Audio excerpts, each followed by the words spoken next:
This is what it sounds like when you start the Maserati GranTurismo Trofeo.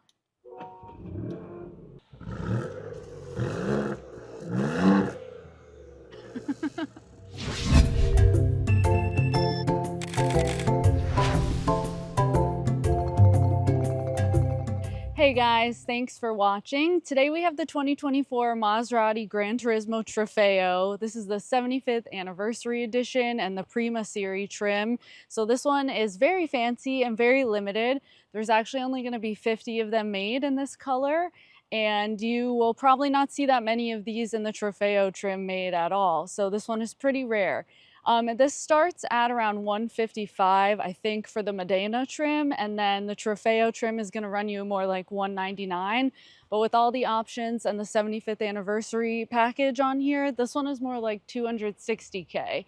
If you watched my MC20 review, which if you haven't, you should go watch it, you might notice a few similarities to this. They kind of sit in the same category and they kind of have some of the same competition. Not only that, but they have the same engine. That's going to be that 3-liter V6 twin-turbo Nettuno engine that Maserati totally developed themselves in Italy. Oh, that is hot. But this has like a detuned version of it. So this one has about 542 horsepower and 460 pound-feet of torque. It still has that same 199 top speed, and it has a similar 3.3 seconds for the 0 to 60 mile an hour time, but it's just simply not as fast as the MC20. It does, like I said, sit in the same category. So that's the like luxury sports car category, where you're gonna find stuff like the Porsche 911 and all of those trims. Even the Corvette is in there and the Nissan GTR. But this one is a little more off the beaten path. You're probably not going to find the same buyer that wants to drive a GT3 RS that wants to buy the GranTurismo, and that's okay. The GranTurismo isn't really your track car or your like hardcore enthusiast car. It's more of a car that you're going to enjoy taking to dinner, and you can still get your groceries home, and it's fun, but it's also really easy to drive for when you're just going to work or when you're just sitting in traffic. It has those same 4 drive modes that you're going to find in most of the Maserati cars. So that's comfort mode, GT, sport, and it does have Corsa mode, which includes launch control and all of that fun stuff. For regular daily driving, you're probably just going to stick to your comfort mode and your GT mode, and for that, it does a really good job. So you can use it for everyday driving. It has 4 seats, even though the back seats aren't the biggest. I'll show you those in a little bit. It's nice to have them. You can put your stuff back there. You can put your bags back there. For Mother's Day, I put a bunch of flowers back there. So it's nice to have that back seat, even if you're not shoving adults back there. And it does have almost 11 cubic feet of cargo space in the back. I'll show you that in a little while too. But overall, I've spent a lot of time driving this, and it's really easy to drive. It's fun to drive. And for when you find yourself on a twisty road, or you end up at a track day, you can throw it in Corsa mode and still have fun with it. But it's pretty easy to live with on a daily basis. So I'll take you around, show you some of my favorite parts of it, show you what the interior is like, and give you a good idea of what it's like to live with a GranTurismo. It does have the ADAS stuff, so it'll give you things like brake assist, road sign assistance, lane keep assist, all of those important safety features that help keep you safer on the road.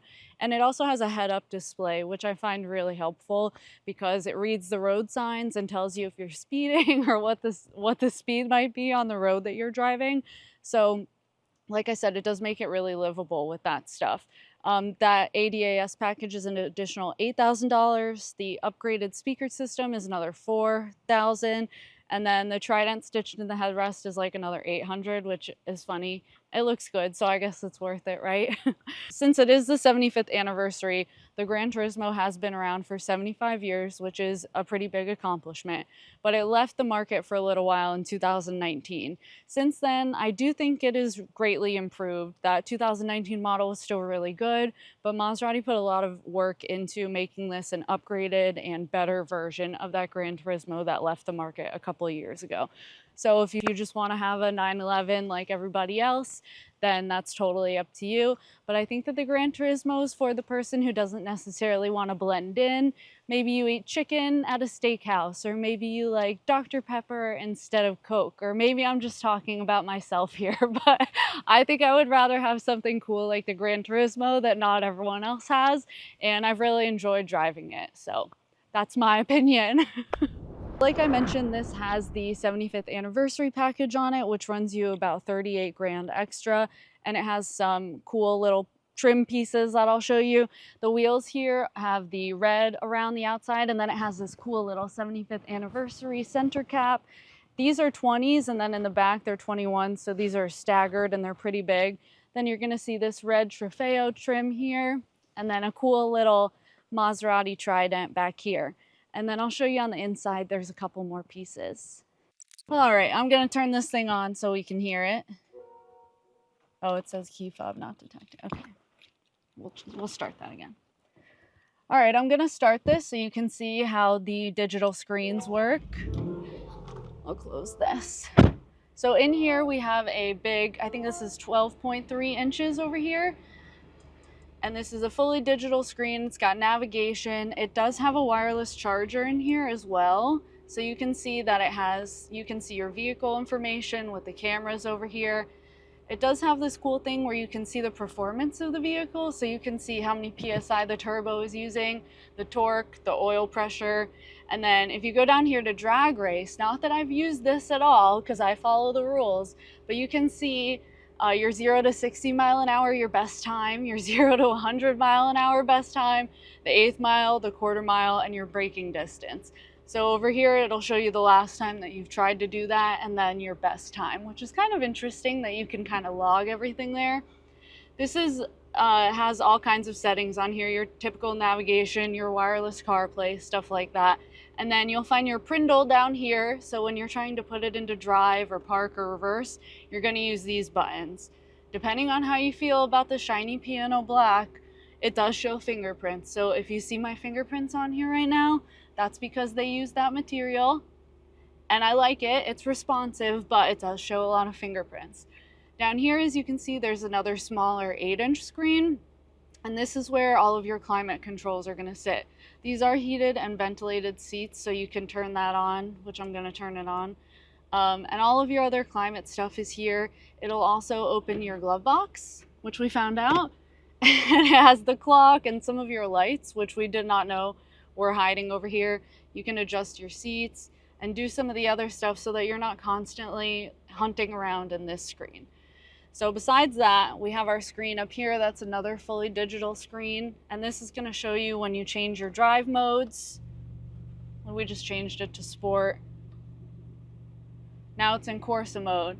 So Corsa mode's gonna lower it, make it a little louder, and make it probably the fastest that it'll be. This is the mode that you would choose for like when you're on the track, or like I said, when you wanna go on a twisty road.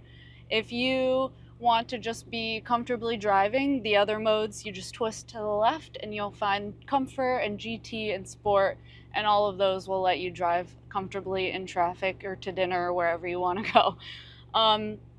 There's a lot of other buttons here on the steering wheel that you can use to make phone calls, stuff like that. The start stop button is right here. And I found out this week that the volume buttons are on the back here, which is so exciting. Here's your paddle shifters. This does have an 8-speed automatic transmission that is very fast, but if you want to throw it into manual mode and put it in Corsa mode, you'll use these little paddle shifters here. More about the 75th anniversary trim, like I was talking about. On the seats, it has these tridents and red stitching, and then you'll see some more red stitching here, and this cool little GranTurismo badge up at the front. There are 2 cup holders here. There's a wireless charger here. There's a little space for your wallet. And then in the back, there are 2 more cup holders and the back seats. So I'm 5'6", and this is how much room I have here. And I'm gonna try and get in the back so you can see what the back seat is like. So you use this little lever here. And it does move forward automatically, which is nice. I don't know if it's gonna stay. Move my seatbelt. Now let's see.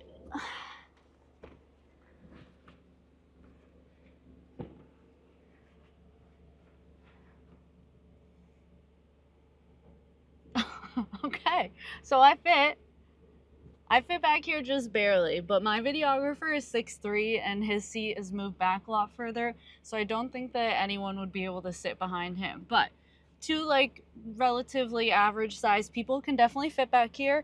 There are 2 cup holders and it's pretty spacious. Like my head isn't gonna bounce off the roof here, so it's still a usable back seat. And like I said, you can fit a bunch of cargo in there and stuff. And I do like that it moves forward automatically, so you don't need to wait for someone's help to get in or out. So now I can get out. Many bags. So there still is a lot of room in here. You can probably get 2 like average size suitcases back there and still have some room, which like I said, makes it livable, makes it easy. There's also a little plug back here so you can, I don't really know what you would charge there, but it's there. So it's nice that you have basically a full-size trunk. I did put all my groceries in there. I did my Target run, and everything that I bought fit in there pretty nicely. So like I said, a good everyday car. And one of my favorite parts is that it has an auto close. So you don't even have to do anything and it'll close for you. Look at that, so convenient. I've been driving around mostly in sport mode, so you know, second from the top of the drive modes, and right now I'm getting 17.9 miles per gallon average, and I think it says that I'm supposed to be getting 18 in the city, so that's pretty good because I have spent a lot of time driving in traffic. I wasn't getting that so much when I was doing a lot of Corsa mode driving, but for now the fuel economy has definitely crept up to where it's supposed to be.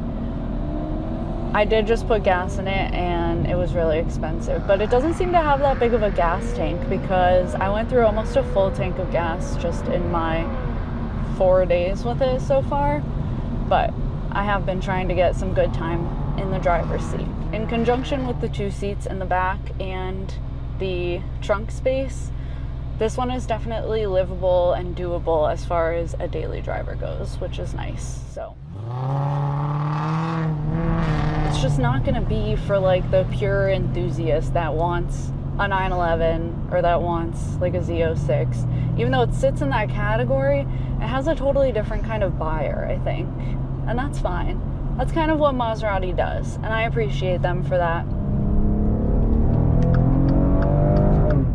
Alright guys, thank you so much for watching our review of the 2024 Maserati GranTurismo Trofeo. If you have any questions about this or any of the other cars that I reviewed, feel free to leave a comment and I'll get back to you. And shout out to Maserati for letting me drive this one around for a week. Thanks for watching.